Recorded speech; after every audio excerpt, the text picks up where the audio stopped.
Hello and welcome. Tonight, we're following the story of fire, a story that stretches from the very beginning of the universe, through forests and forges, hearths and myths, and right up to the sparks we still carry today. I'll try not to make it too fascinating, though fire does have a way of catching attention. After all, it's supposed to lull you into rest, not have you sitting bolt upright wondering about combustion temperatures. So, before we drift into the glow, take a moment to like the video and subscribe. But only if you genuinely enjoy what I do here. And if you're still awake by the end, I'd love to know where in the world you're listening from and what time it is there.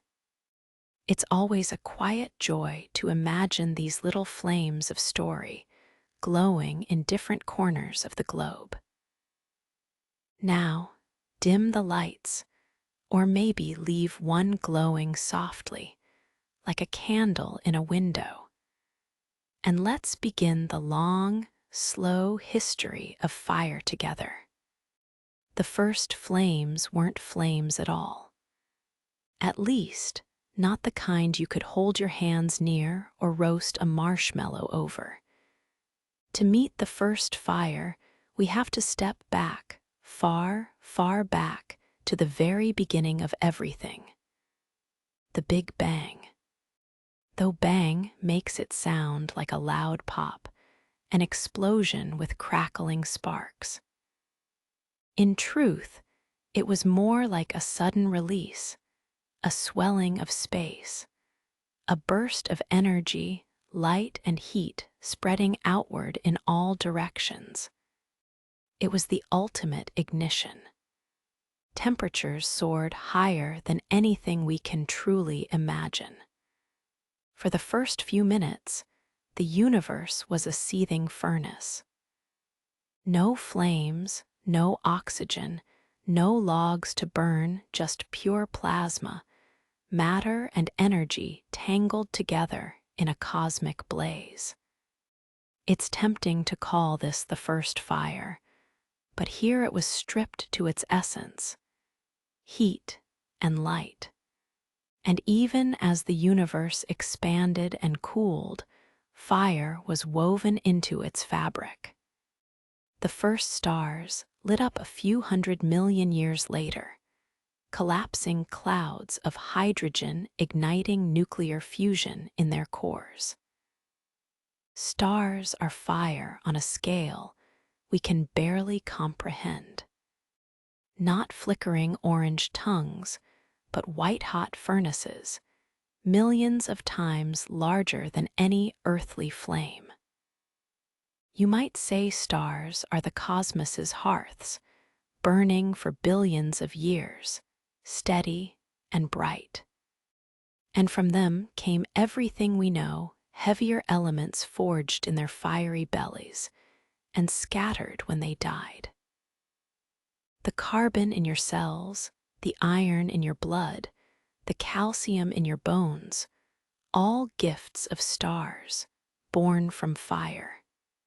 Scientists still wonder about those first stars. Were they enormous and short-lived? Did they flare and collapse quickly, seeding space with the raw materials for everything else?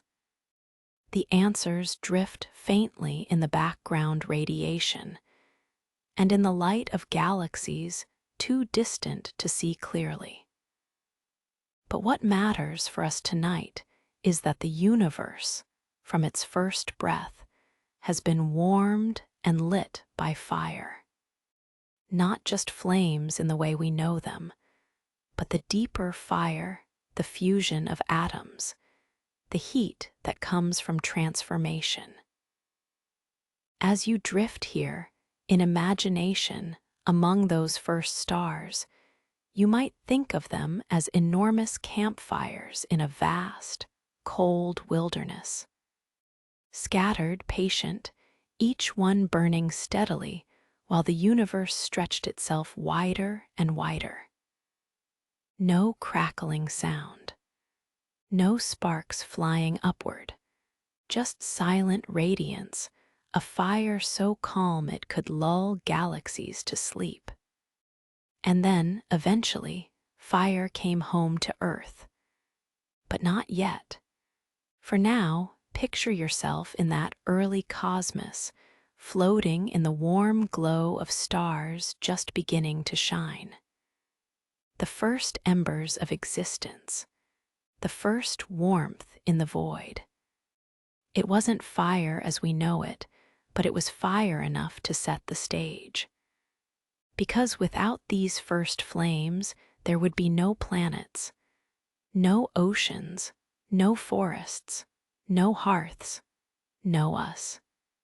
Fire began not as danger or warmth, not as destruction or comfort, but as the quiet glow of the universe becoming itself. And that's where our story begins. The first great fires of the universe weren't sparks you could cup in your hand. They were stars, immense, steady furnaces scattered across the dark. You're floating among them now, not rushing, not measuring, just drifting the way starlight drifts, unhurried across space. A star isn't a flame in the way we see it on Earth. There's no oxygen feeding a dancing blaze, no wood hissing and cracking. Instead, stars burn with something deeper: nuclear fusion. In their cores, atoms of hydrogen are pressed so tightly together that they merge, releasing vast amounts of energy. The result is light, heat, radiance, fire written in the language of the cosmos. You might imagine them as campfires in the cold night of space. The analogy is imperfect, but comforting. Just as humans gather around flames for warmth and companionship, the universe gathers stars into galaxies, clusters, families of light. Each one a hearth, steady and luminous. Some are small, red dwarfs that burn gently for trillions of years. They're the quiet keepers of the universe, tiny but enduring. Others are blue giants, dazzling, fierce, but short-lived. Their fire blazes brightly, then fades quickly, cosmic fireworks compared to the steady glow of our sun. And in between are stars like Sol, our star, burning calmly for billions of years. Reliable, golden, steady as a heartbeat. You glide closer to one now. Its surface ripples with convection, bubbles of plasma rising and falling. Loops of fire arc outward, then fall back, drawn by invisible magnetic fields. You might expect a roar, a crackle, the kind of noise earthly fire makes. But here, there's only silence.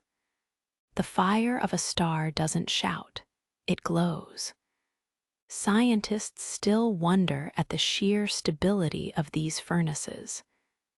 How something so large, so volatile, can balance gravity and fusion so perfectly that it holds its shape for billions of years. That delicate equilibrium is what makes everything else possible. Without it, there would be no planets, no chemistry, no life. It's a reminder that fire, at its heart, is transformation. A process where matter becomes light, where what was becomes something new.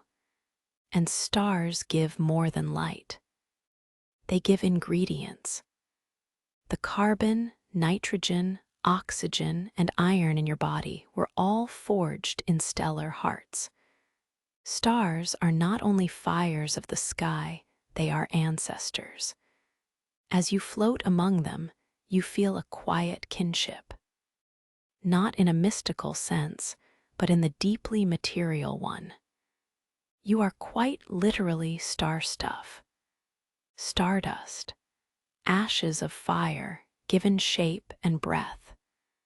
When stars die, they scatter their elements into space, seeding new clouds, new planets, new possibilities.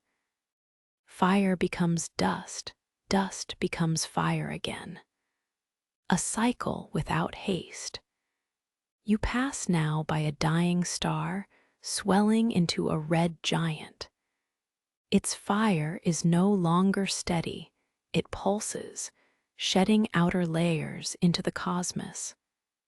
It's a melancholy sight, but not tragic. Because from its ashes will come new worlds, new stars, new beginnings. Even endings in the universe are part of creation. And somewhere, far in the distance, you see another kind of fire, a supernova. It blooms like a silent flower, brighter than all the stars around it combined. For a few short weeks, its light could outshine an entire galaxy.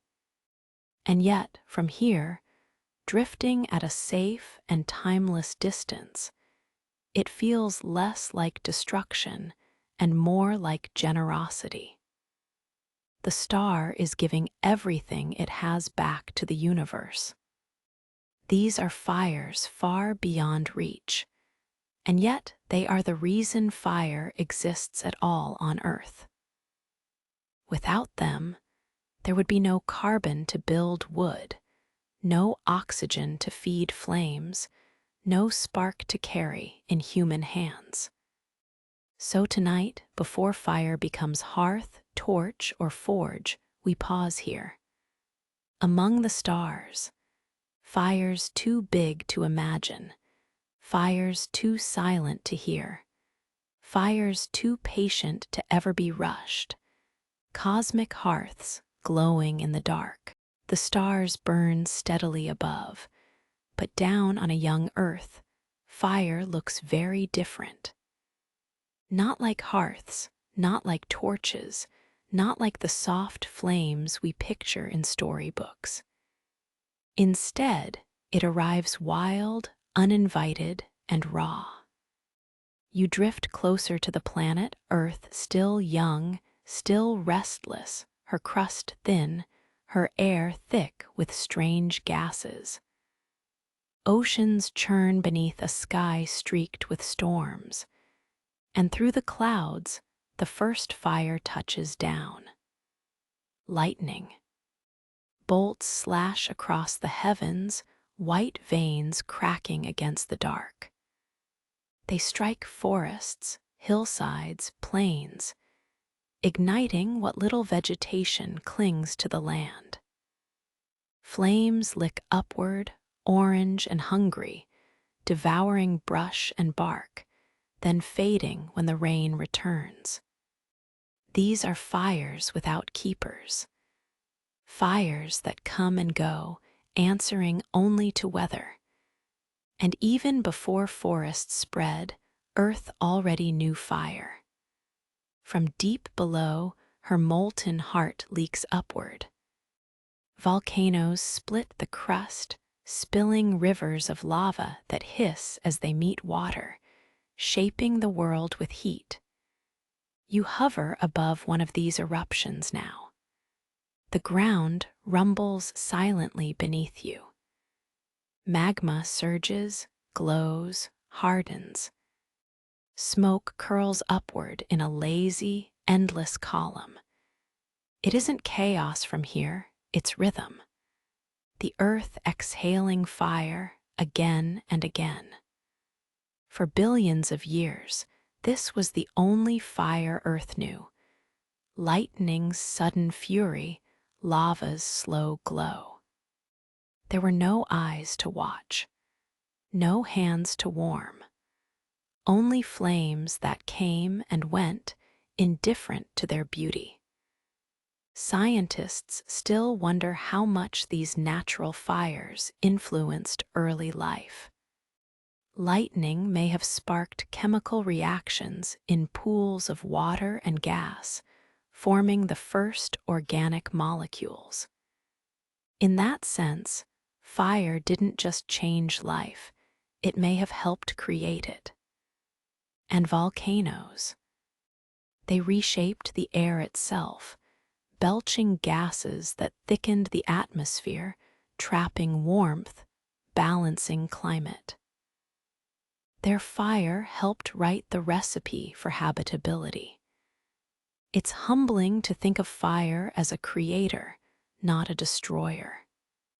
To imagine each strike of lightning, each flow of lava, not as wasted fury, but as part of the patient preparation for life.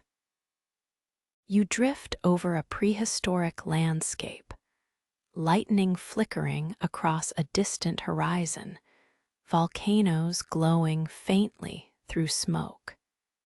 Fires spark in forests, sputter in rain, and vanish again. There is no pattern, no ritual, no story yet, just Earth practicing fire.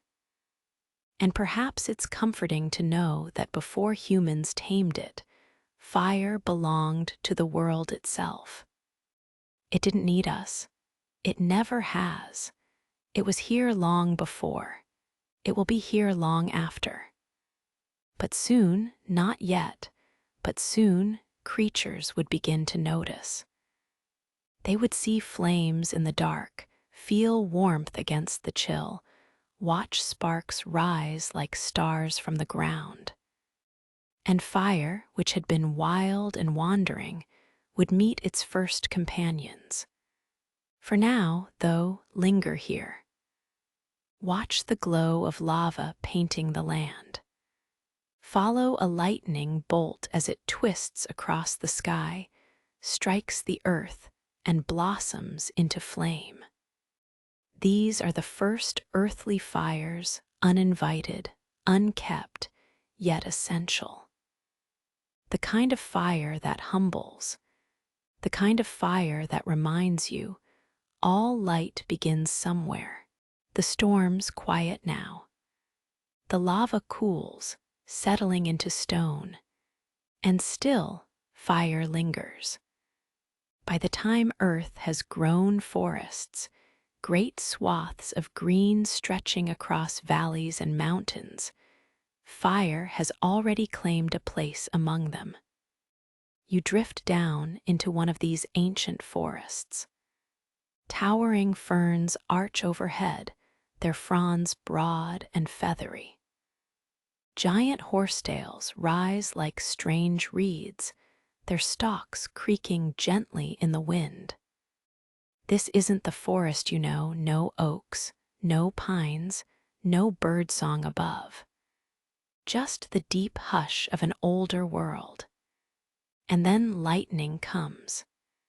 It strikes a dry patch of undergrowth, and within moments flames spread, weaving through the brush like quicksilver. Trees blacken. Smoke curls upward in slow, gray spirals. But watch carefully. This isn't just destruction. When the flames pass, the ground clears. Seeds buried in the soil find sunlight for the first time. Nutrients released from ash feed new shoots. Some plants even rely on fire to open their seed cones, fire as a trigger for rebirth. You drift above as the smoke clears, watching green sprouts push through the soot. Life returning. Life depending on what just burned away.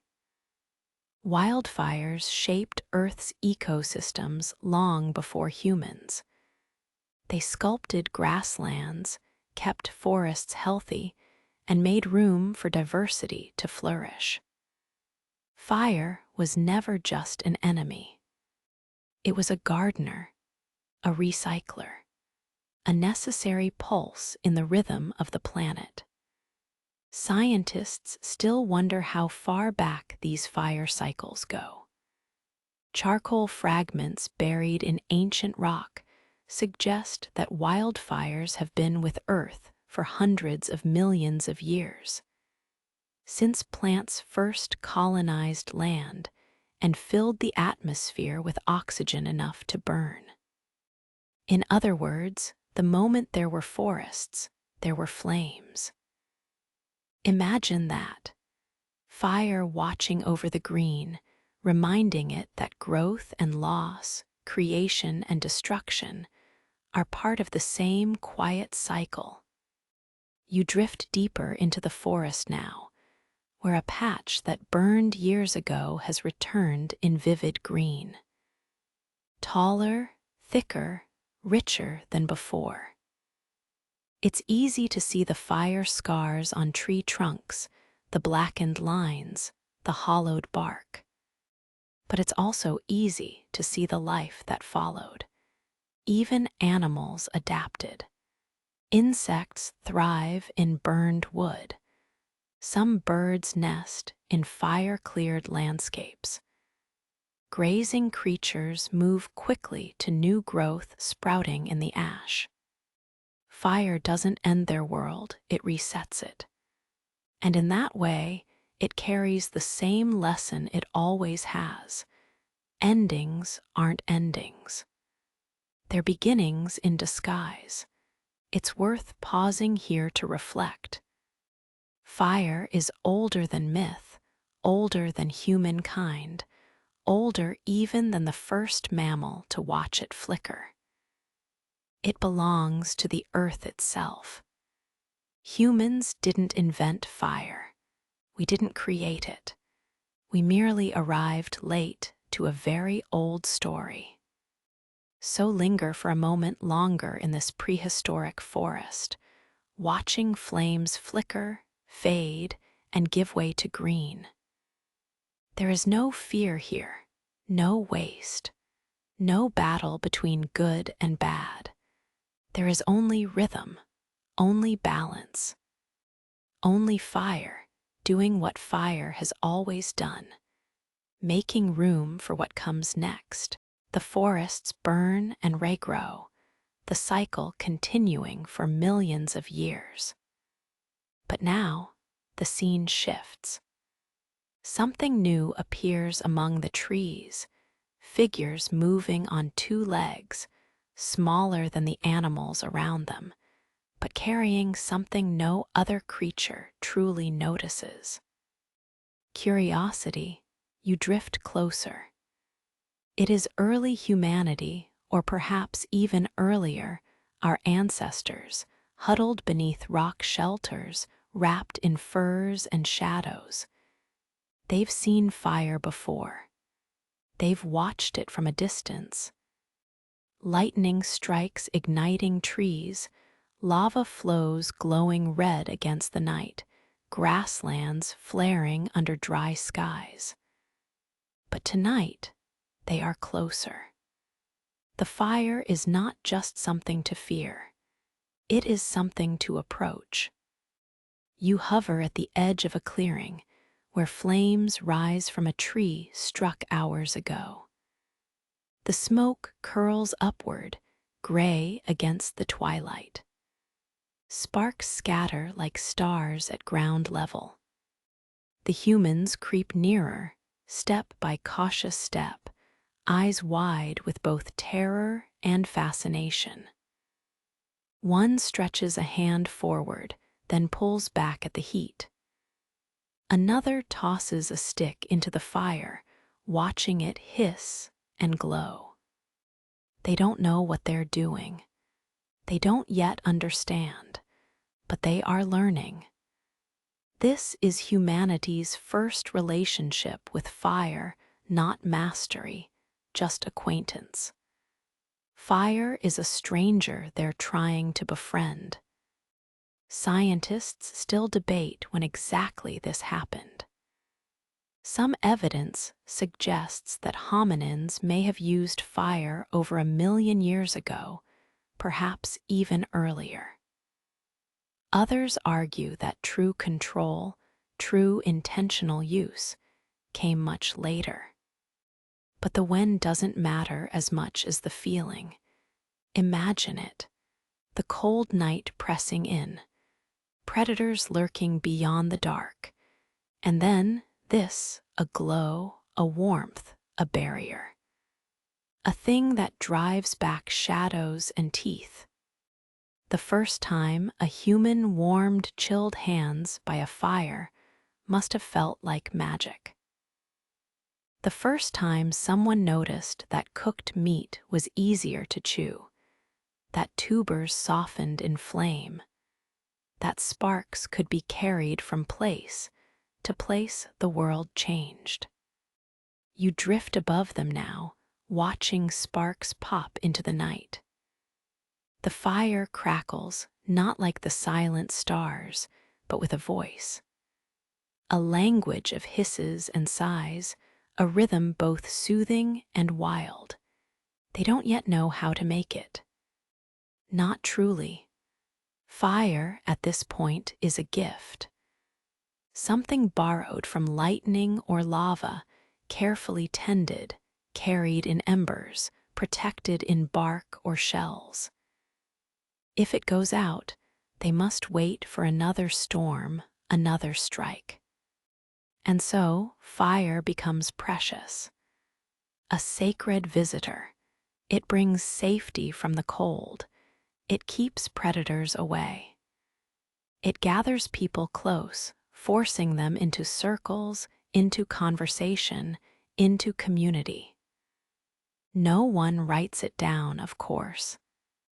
No one remembers the exact day or the first person bold enough to step into the glow.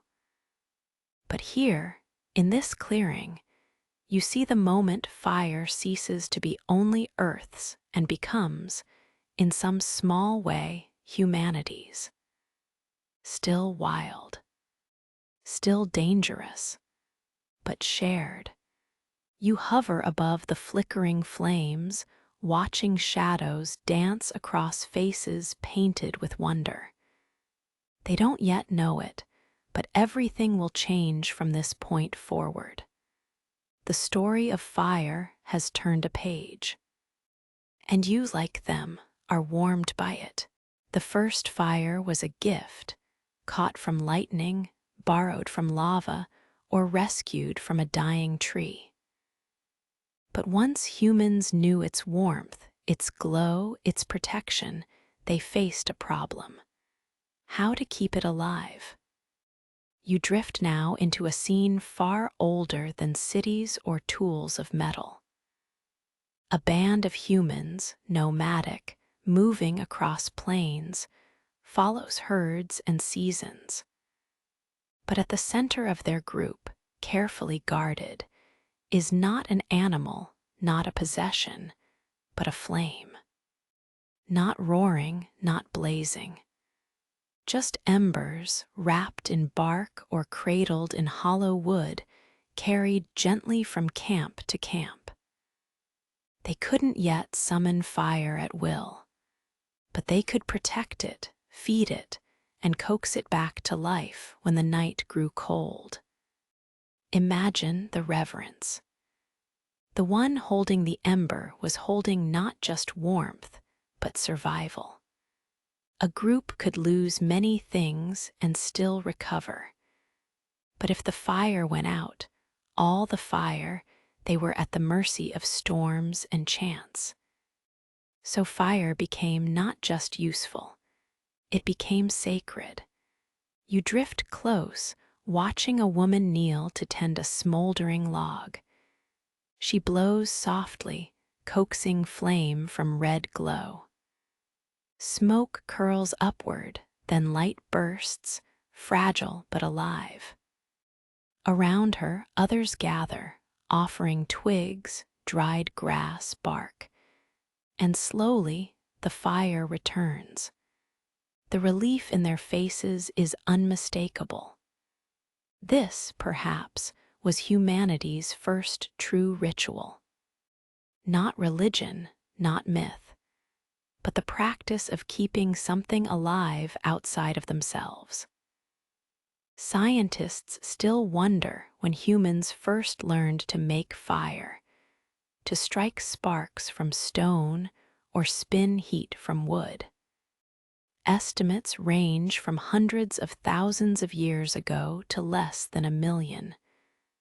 But before that skill, there was this, the art of carrying fire. It shaped how humans traveled, where they stopped, how long they stayed. Fire wasn't just warmth. It was a compass, a reason to linger or a reason to move. You hover with them now through valleys, across rivers, into caves where firelight flickers against stone walls. Hands leave prints. Figures are sketched. And always, always, the flame is at the center. The spark traveled with them into new lands, across continents, into every corner of Earth. The flame was never truly theirs. It always belonged to nature, but they had learned enough to act as keepers, custodians of something greater. It's humbling, in a way, to think of ancestors not yet speaking full languages, not yet planting crops, but already knowing how to carry fire. And it's strangely comforting too. Because when you look at a fire today, a candle, a campfire, a glowing ember in a hearth, you're seeing the same thing they did. The same light, the same warmth, the same fragile, flickering life that has followed us across time. So as you drift in this ancient night, watching embers glow in the dark, remember, humanity didn't begin by conquering fire. We began by carrying it, protecting it, honoring it, and in a sense, we still do. Every spark we strike today is just a continuation of that first ember, carried carefully through the ages. You've watched our ancestors carry embers across wind and weather, guarding their little pockets of warmth like travelers keeping a secret. Now, you drift toward the moment when fire stops being only borrowed and becomes something kept, tended in one place long enough to turn a clearing into a home. Not a house, not yet, just a circle of light that means stay.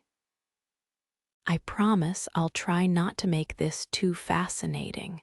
This is a bedtime story, not an audition for a prehistoric barbecue show. You arrive in the glow of a small flame cupped by stones. The fire isn't big, no leaping towers, no heroic sparks, just a steady orange breathing at the center of a ring. Around it, figures sit. Some gnaw cooked roots without cracking their teeth. Others warm their hands and backs, turning slowly like sleepy sunflowers. The air smells of smoke and damp earth. Above, the cave roof is smudged with soot, the long handwriting of years. This is a hearth, a quiet invention with outrageous consequences. Archaeologists find them as circles of reddened soil, lenses of ash, charred bone, and fire-cracked rock. In places like Wonderwork Cave in southern Africa, there are burned plant remains and bone fragments deep inside the cave that look very much like fires made and kept on purpose. At sites such as Jesher Benat Yaakov along the Jordan River, clusters of burned flint and seeds suggest repeated, controlled burning in the same areas. Elsewhere, Kesem Cave, Zhaokudian, many more layers of ash and soot point to people returning again and again to feed the same small suns. The dates and details are still debated. Scientists do enjoy a good "how sure are we?" But the pattern is clear. Long before cities, people were making rooms out of light. What did a hearth do that a carried ember could not?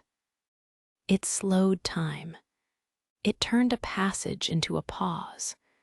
Fire on the move is a borrowed miracle. Fire in place is an address.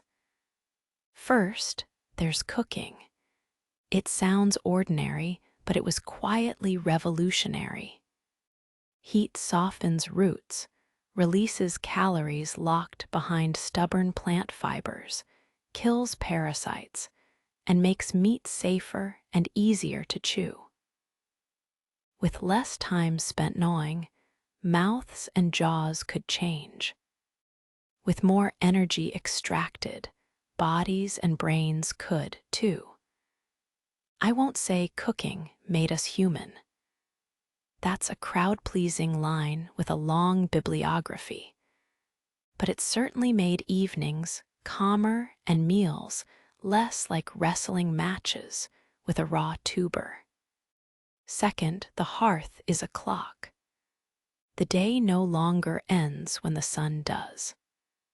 Firelight adds gentle hours for mending, scraping, planning roots, humming nonsense songs, and staring at nothing in particular, an underrated human pastime. Some researchers wonder if those twilight hours helped language flourish. Storytelling, teaching, memory shared face to face, while the fire did its soft punctuation.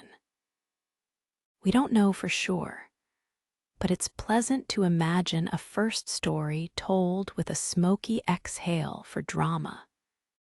Don't worry, I won't perform it. Third, the hearth is a fence you can sit inside. Predators hesitate at flames. Insects think twice.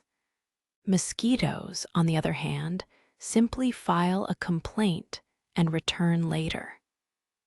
The circle of light is small but firm. We are here, not everywhere here. And then there are the clever, practical add-ons that never make it into epic poems. Out on the plains without pottery, you can still boil water by heating stones in the fire and dropping them into skin bags or bark containers, prehistoric tea, served with a satisfying hiss. In wood-scarce regions, people burned bones as fuel. They snap, they flare, and they keep a low, steady heat that's surprisingly useful. Ash from the hearth, mixed with fat, becomes a slippery alkali wash, proto-soap's shy ancestor. And ash sprinkled on middens keeps smells and flies at bay. None of this is glamorous. All of it is civilization. A lesser-known craft glows in the firelight too, tar. Long before kilns and chemistry sets, people learned to coax sticky birch tar from bark using low-oxygen hearth setups, pits, caps, careful piles, maintaining temperatures in that finicky range where bark sweats resin but doesn't burst into flame. The result glued stone to wood, sealed bindings, and left fingerprints of craft and patience in the archaeological record. A hearth is not just warmth, it's a workshop. The ring of stones you see now, did our ancestors always use them? Not necessarily. Some hearths were simple patches on the ground, repeatedly burned until the soil itself turned brick red from heat. Others were lined with stone or dug shallow to shelter embers from wind. Over generations, that little patch of burnt earth could become the center of a place, the spot where mornings began and evenings ended, where children learned not to toddle too close, where meat roasted and stories collected like smoke in hair. I'll resist the urge to over-explain the chemistry of wood turning to embers, you're welcome. But the feel of a well-tended fire is worth noting. Good firekeepers know the personalities of fuels. The quick chatter of twigs, the steady confidence of hardwood, the show-off crackle of ricini sticks that throw sparks like tiny meteors. They learn to bank coals for the night, pulling them into a glowing hill, smothering with ash so the hearth wakes easily at dawn. It's a simple skill that sleeps in your hands after an evening or two, and it's as close as we get to time travel. The motions are the same now as then. Around the hearth, faces glow and relax. The day's tasks are already in the past. Tomorrow's are not allowed over the threshold. Talk is soft. Hands busy themselves with small repairs. Eyes go glossy with heat. Someone laughs at nothing in particular. Someone dozes sitting up. Someone pokes the fire purely for the pleasure of watching it rearrange itself. If you've ever stared into flames and felt your thoughts settle into the shape of the embers, you already understand Paleolithic mindfulness practice. 10,000 years before guided apps, the interface was excellent. Of course, like all good things, fire came with questions we still carry. When did people everywhere begin to make fire easily, rather than simply keep it? Sparks struck from stone and iron-bearing nodules. Friction fires spun from wood. The timeline is patchy. How much did smoke shape human biology, lungs, sinuses, even the genes that help process toxins? Were shifts in sleep, later evenings, shared watchfulness, and adaptation to light after dark? Scientists still wonder, and probably will under every future lamplight we invent. But here in this chapter, the open flame answers enough. It answers cold. It answers hunger. It answers fear with a circle of light and a schedule you can trust. Add a stick now, another in a little while, one more before the last person lies down. Before the first kilns, before villages, before metals sang in the forge, this was the architecture that mattered. A hearth at the center, stones that remember hands. You've sat by the first hearths, watched the smoke curl into the night. And now we step into the part of fire's story that belongs not only to bodies, but to minds. Because once the practical lessons of warmth and cooking were secure, humans did what we always do. We made meaning. Fire became not just heat and light, it became story. You drift through time and find yourself in a circle once again. Not Paleolithic this time, but Bronze Age or Iron Age, in a settlement ringed with huts. A larger fire burns at the center of a clearing, not just for roasting food or keeping predators away, but for something else, something quieter, older. Telling stories, faces glow in its light. Shadows bend across the ground. The sparks leap upward like small souls, and people watch them climb, making patterns, connections. One person begins to speak. Their voice is slow, rhythmic, rising and falling like the fire itself. A story about where fire came from, a story about who gave it, a story about what happens if it ever goes out. Myth. Across cultures, fire became a gift worth explaining. In Greece, the Titan Prometheus is said to have stolen fire from the gods and given it to humanity. In Polynesia, the trickster Maui hid fire inside trees after tricking the fire goddess herself. In Hindu tradition, Agni is the fire god, carrying offerings upward in smoke. In the Americas, fire often arrives through the cunning of animals, a fox, a coyote, a raven, who risk themselves to bring warmth to humans.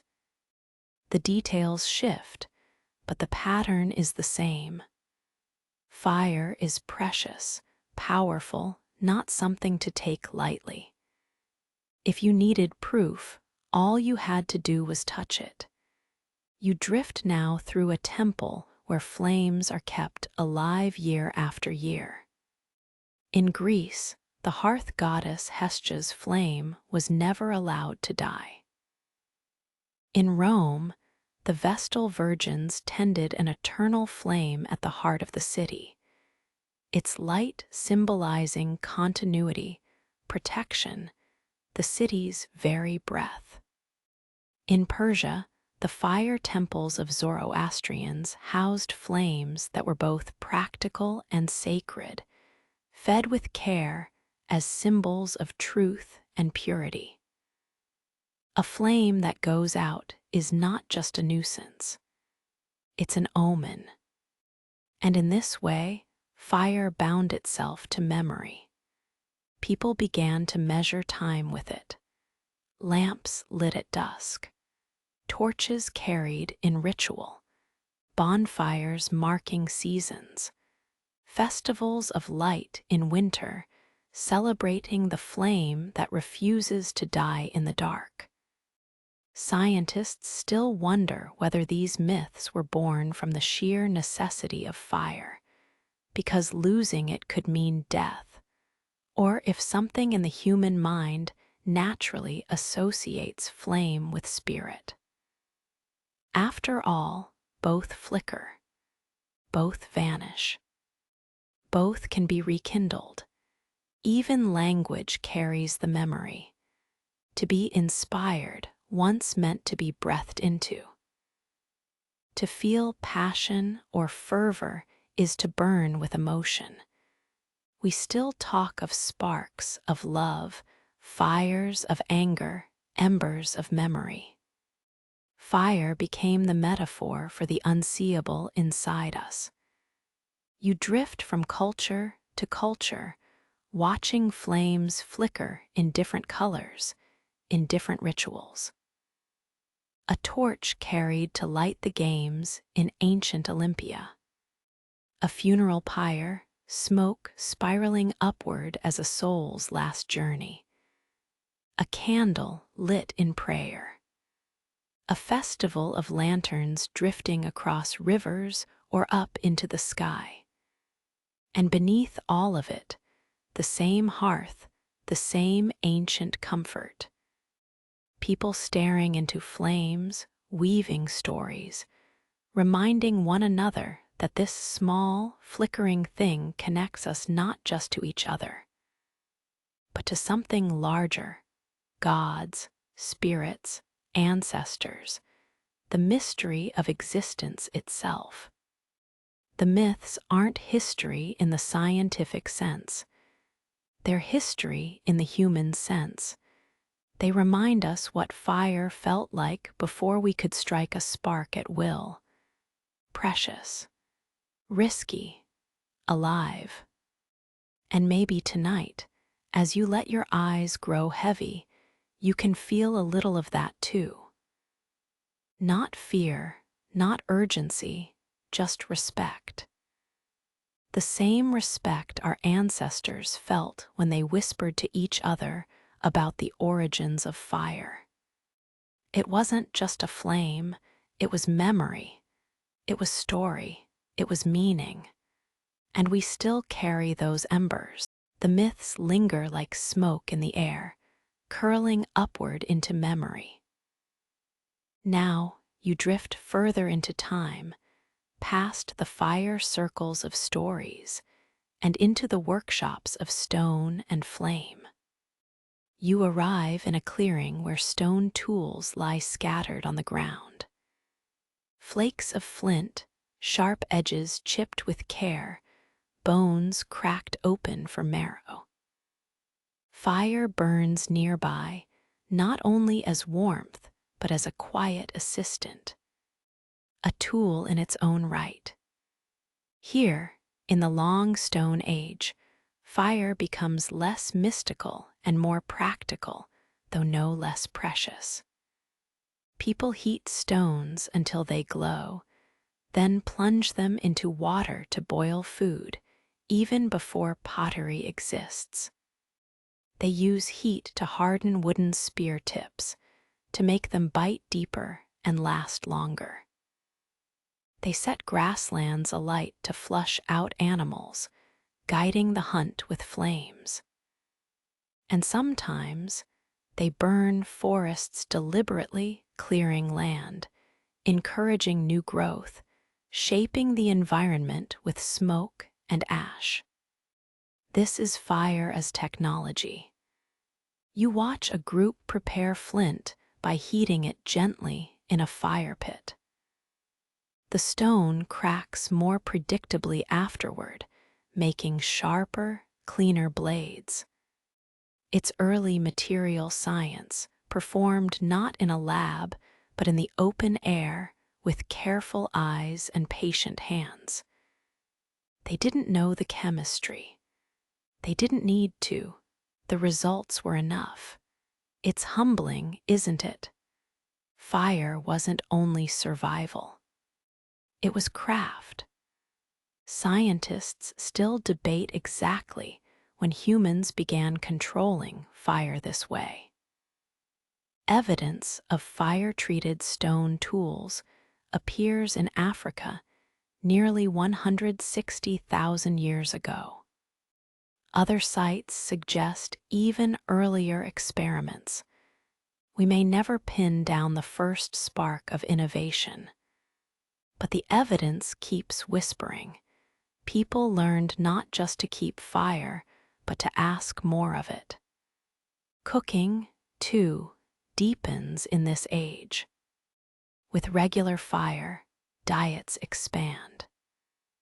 Roots, grains, and meats transform under heat, releasing energy that fuels the growth of bodies and minds. Some anthropologists argue that cooking was one of the quiet revolutions of human evolution, shrinking jaws and freeing energy for bigger brains. Not that our ancestors would have said it that way. To them, cooked food simply meant fewer hours chewing and fewer stomach aches later. A win-win long before nutritional science existed. And then, beyond survival and cooking, comes art. On the walls of caves, flickering light brings paintings to life. Animals drawn in ochre and charcoal seem to move when firelight dances across them. Imagine being there, not with electric lamps or guided tour, but with a single flame casting shadows on painted bison, horses, and mammoths. It would have felt like magic, as though the fire itself was animating the stone. Maybe it was art, maybe it was ritual, maybe both. We can't know for sure. Scientists still argue about whether cave paintings were storytelling, teaching tools, or something spiritual. But the truth is simpler. Fire turned caves into theaters, walls into canvases, evenings into something more than survival. You drift through one of these caves now. The air is warm, smoky, filled with the smell of burning wood. Flames flutter against the walls, bringing a painted deer to life. The people gathered here watch, murmur, gesture. In the flickering shadows, they see something larger than themselves. In this age, fire isn't yet mastered fully. Sparks are still coaxed with difficulty, embers carried between sights. But already, humanity's relationship with it has deepened. Fire is no longer only borrowed or tended. It is applied, experimented with, folded into the daily rhythm of life. The Stone Age could be called the Age of Stone, yes. But without flame, the stones would not cut as well, the wood would not harden, the caves would not glow. Stone and flame belong together. One sharpens, one transforms, both endure. And as you drift softly from one fire circle to another, you see it clearly. Humanity is no longer just surviving alongside fire. We are learning to live with it. The Stone Age fire crackles behind you, fading into memory. You drift onward through time, and the flames grow hotter, brighter, more purposeful. No longer just hearths or torches. Now, fire begins to reshape the very bones of the earth itself. You arrive in a small clearing where figures hunch over a pit. At first, it looks ordinary, just another fire, fed with wood and watched carefully. But listen closer. There's a roar beneath the crackle. The air is being coaxed with bellows, skins pressed and released by hand, forcing the flames to burn hotter than wood alone could manage. And in that extra heat, something new glows. Metal. Here is the great transformation, the Bronze Age, humanity's first real experiments in smelting. Copper drawn from ore, shimmering as it melts and flows like liquid sunlight. Mixed with tin, it becomes bronze, harder, sharper, more durable than stone. You hover over their shoulders as they pour it into molds. The molten metal fills carved channels, then cools into axes, chisels, and ornaments. The world itself seems to have shifted. Tools are no longer chipped and flaked from stone. They are born from fire. It is alchemy, though they would not have called it that. For them, it was simply a miracle of persistence. Heat a rock long enough, and hidden within it is a gift the earth does not offer willingly, but one fire can unlock. You drift further ahead into the Iron Age. Here, furnaces grow taller. The bellows pump harder. Fire is not just fire anymore. It's an engine of transformation. Iron ore, once stubborn and useless, begins to yield. Pulled into bloomery furnaces, hammered on stone anvils, quenched in water, the metal hardens. Iron is everywhere. Stronger than bronze, more plentiful, it becomes swords, plows, nails, hinges. A blacksmith's forge becomes the new hearth of civilization. You hover in the glow of one now. Sparks leap into the air as the smith hammers red-hot iron, each strike ringing in the night. The work is steady, rhythmic, purposeful. Children watch in awe as glowing metal bends and reshapes under blows. The village depends on this fire. The farmer for his plow, the warrior for his blade, the builder for his nails. Fire is no longer just a companion. It is power. Scientists still debate where the first smelting truly began. Anatolia, perhaps, the Indus Valley. Sub-Saharan Africa. Different cultures discovered it independently, proof that fire's promise was waiting everywhere. Wherever people pressed flames hotter, they found metal hidden in stone. And with fire, they brought it out. You drift through ancient cities now, their walls rising higher, their tools sharper, their ornaments more intricate. Bronze glimmers on statues. Iron tools carve the earth into fields. Fire, once a fragile ember carried in bark, now builds temples, armies, entire civilizations. And still, the myths followed. In Greek lore, Hephaestus, the god of the forge, works at his anvil, sparks flying as he crafts for gods and heroes. In Norse myth, dwarves in their underground forges create treasures of iron and gold. Across cultures, the smith becomes almost divine, a keeper of sacred flame. Because the forge is more than heat, it is creation. It is the place where fire stops being only destructive and shows its full gift, transformation. You float now between furnaces, between forges, between worlds lit by glowing metal. The crackle of wood has become the roar of charcoal. The hearth has become the workshop. The ember has become the engine. And humanity, hand in hand with fire, steps forward again. The forge fades behind you, its sparks drifting into memory.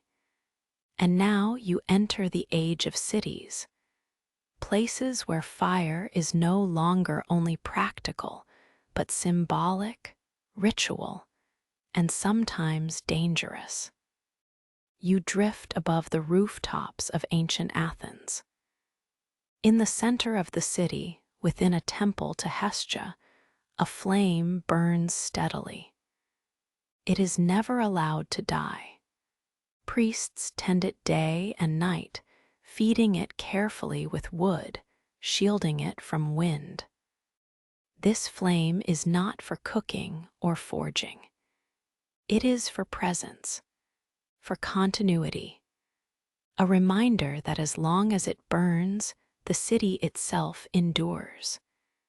You cross to Rome, where the Vestal Virgins watch over another eternal flame, the sacred fire of Vesta. The entire Roman state is tied to its light.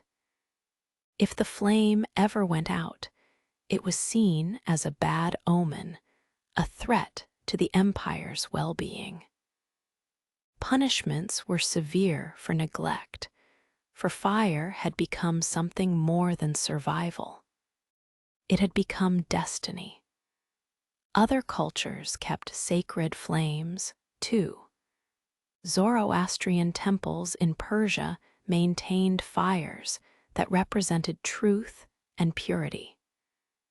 The Olympic Games began with a fire carried from altar to altar, its flame a message passed through generations.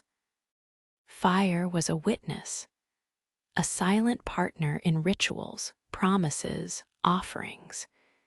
You hover near one of these flames, watching smoke rise in gentle spirals. People gather, faces solemn, movements deliberate. The fire has no will, but it draws reverence. Perhaps because fire never lies.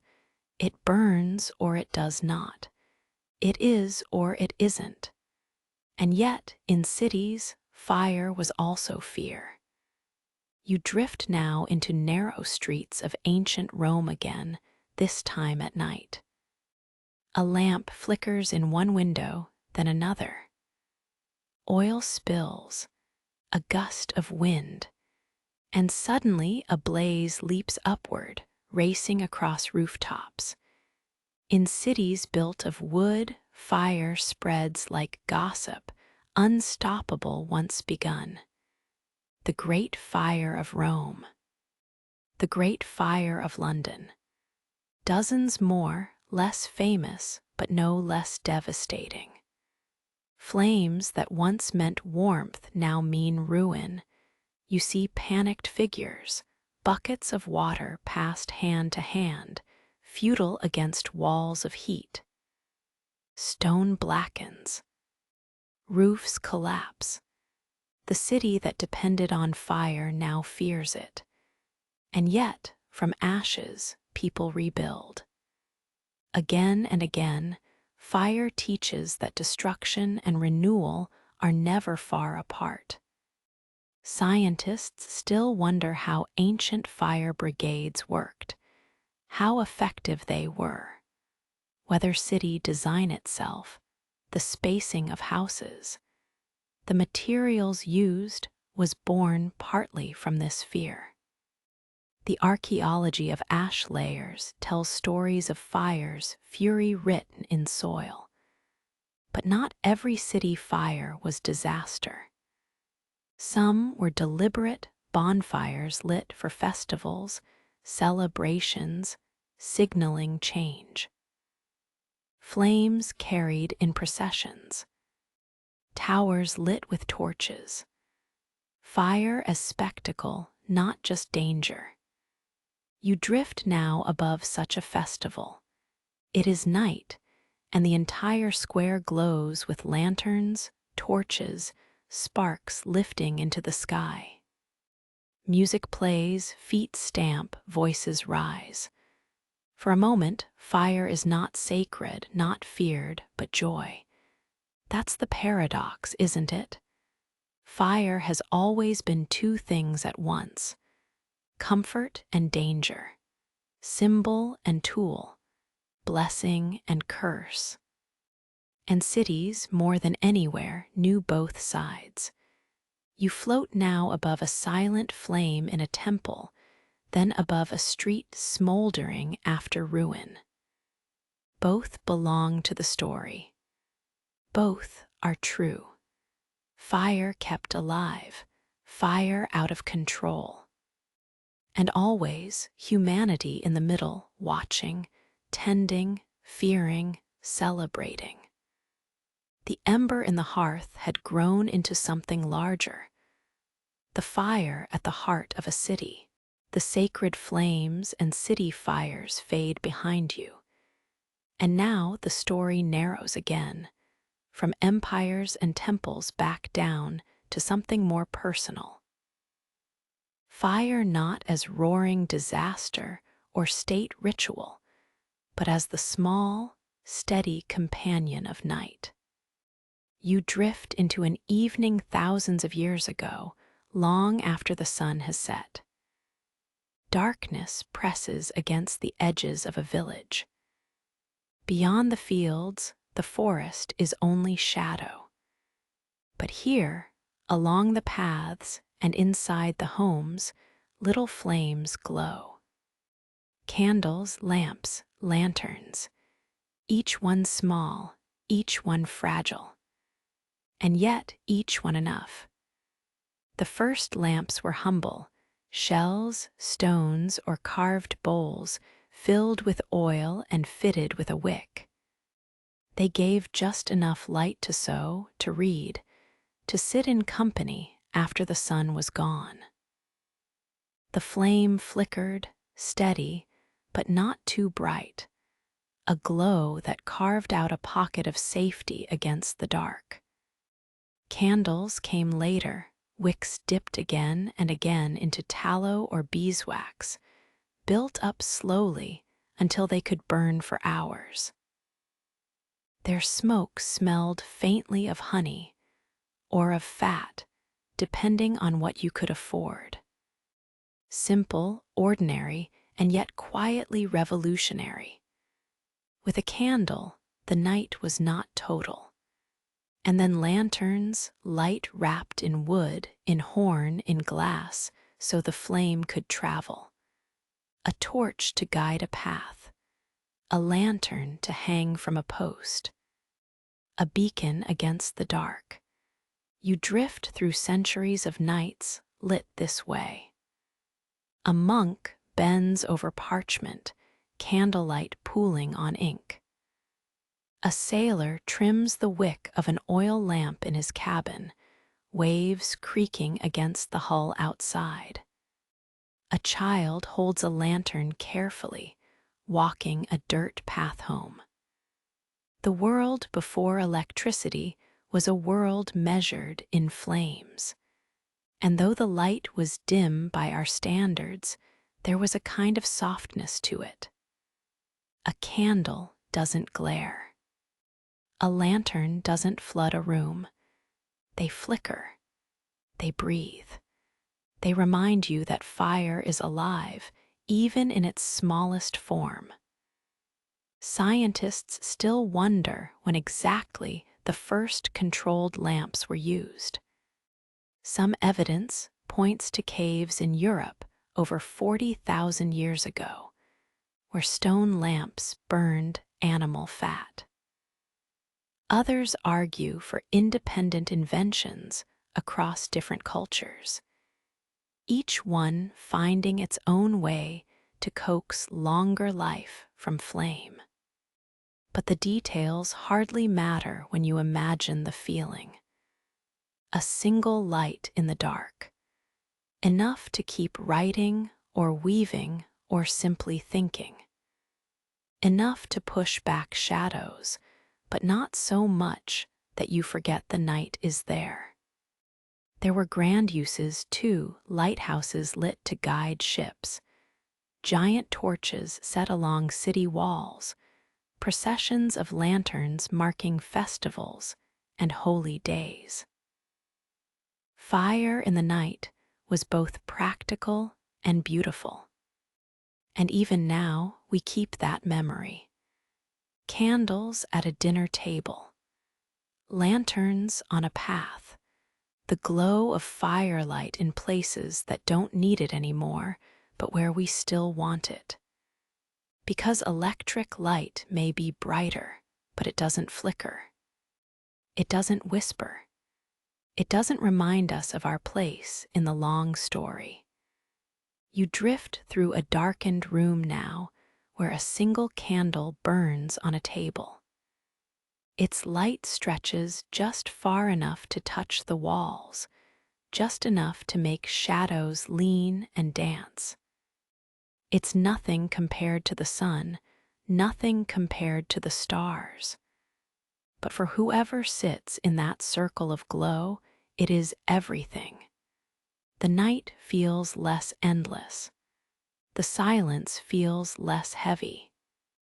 And perhaps that's all fire ever needed to do, not banish the dark completely, but give us a pocket of warmth, a pause, a place to rest.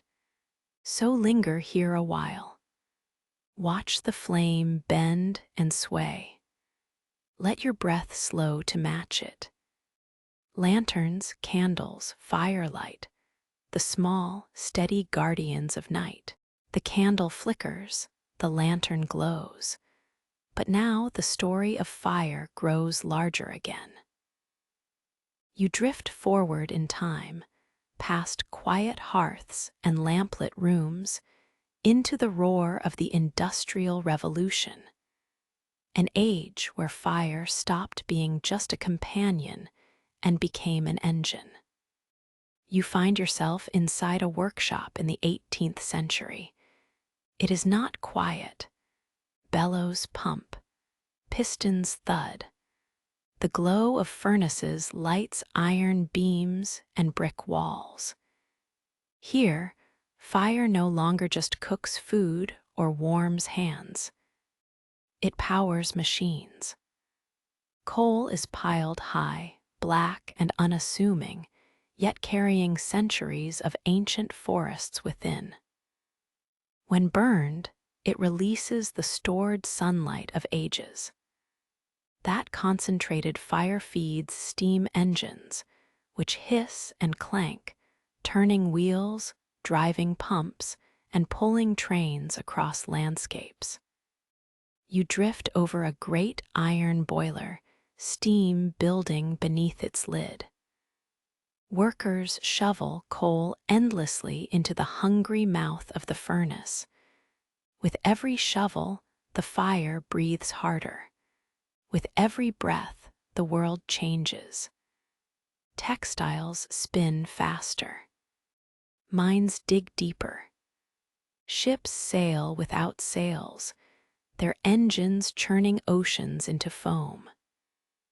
This is fire not as hearth, not as candle, not as ritual, but as raw power, captured and multiplied.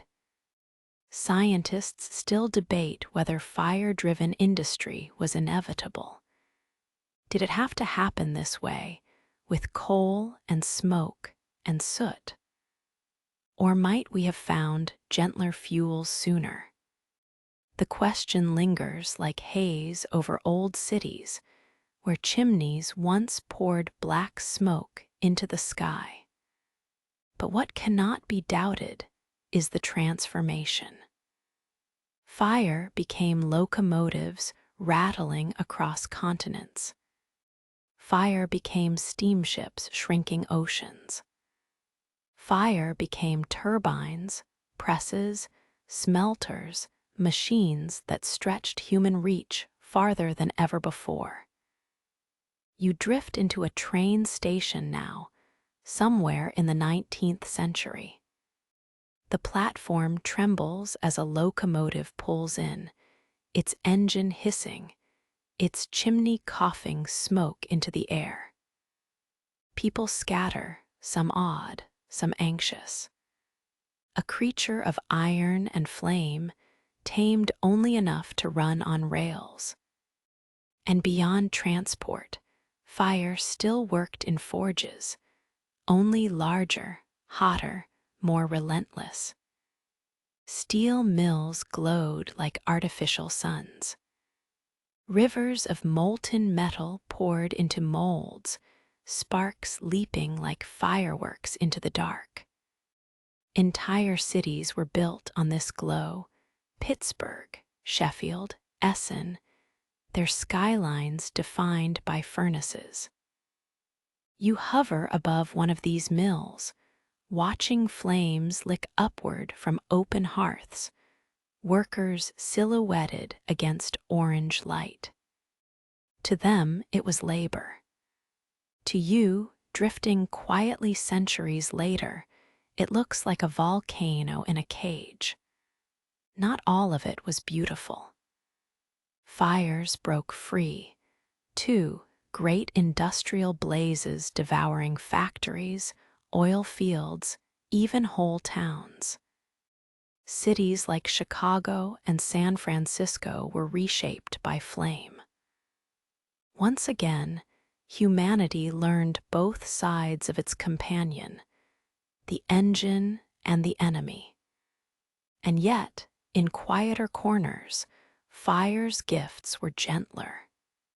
Steam warmed radiators in homes. Gas lamps lined boulevards, giving cities their first consistent glow at night. The fire that once flickered on single wicks now lit entire streets. There's something bittersweet here. Fire lost a little of its intimacy in this age. It became background, hidden in boilers, buried in engines, roaring behind walls of iron, less visible but more powerful than ever. Still, even at its noisiest, fire remained what it had always been: transformation. Fuel into motion, darkness into light. You drift now above an early factory town at dusk. Rows of chimneys pour smoke into the sky, while lamps flicker along streets, while trains whistle in the distance. It is not quiet, not clean, but it is alive. Fire hums beneath every surface, from embers carried in bark, to candles lit in prayer, to furnaces reshaping continents. The story of fire has always been a story of scale. And here, in the age of engines and industry, that scale becomes almost unimaginable. But it is still the same spark, the same warmth, the same light, the same companion. Only now it moves not at the pace of footsteps, but at the pace of iron wheels on tracks. And you, drifting above, watch the glow spread, steady and unstoppable. The factories hum behind you, the furnaces glow dim in memory. And now the story of fire moves closer to the present, to a world where flame still shapes our lives, though often hidden, tamed, or transformed into subtler forms. You drift into a 20th century kitchen. A gas stove flickers to life with the twist of a knob, a small blue flame steady and precise. No more carrying embers, no more striking flint, no waiting for sparks. Just instant fire, summoned as easily as breath. It feels ordinary now, but it is extraordinary, the end of thousands of years of struggle to keep flame alive. Fire has gone from gift to companion to tool to convenience. Step outside, and you see matches, lighters, fireworks, sparks made portable, cheap, every day. Fire once guarded like treasure now slips from pocket to pocket, a trick performed casually by anyone with a box of matches. And yet, even in this era of control, fire still humbles. Great city fires still burn. Forests still ignite and remind us that fire doesn't need permission. Whole landscapes can change in hours under flame's quiet insistence. Scientists still wonder if our relationship with fire has reached its peak or is simply changing shape. After all, many fires today are hidden. Inside engines, where gasoline combusts to push cars and planes forward. Inside rockets, where controlled explosions lift machines beyond Earth. You drift now alongside one of those rockets, flames billowing beneath it as it rises. Fire that once huddled in caves now pushes us into space. It's the same reaction, the same ancient chemistry, just amplified until it shakes the ground and rattles the sky. But modern fire is not only grand, it is subtle too. The flicker of a birthday candle, the glow of a campfire, the quiet spark of a pilot light keeping a heater ready. Fire is everywhere and nowhere present, but so commonplace we hardly notice. And then, electricity. Not fire itself, but descended from it, turbines powered by flame, steam turned to light, wires carrying energy that once only lived in sparks and torches. Our nights are filled with light that feels like fire's child, steady and switchable, but without smoke or flame. You drift through a modern city now, streets glowing with neon, windows lit by electric bulbs, towers shining like constellations. Not one flame visible. And yet, almost all of it still born from heat, from combustion somewhere, hidden away in engines and plants. And though we've tamed it, fire still carries meaning.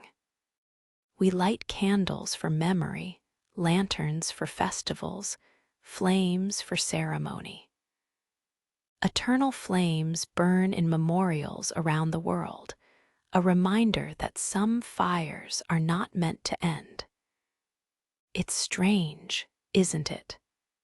Fire has built our homes, cooked our food, forged our tools, carried our prayers, driven our machines.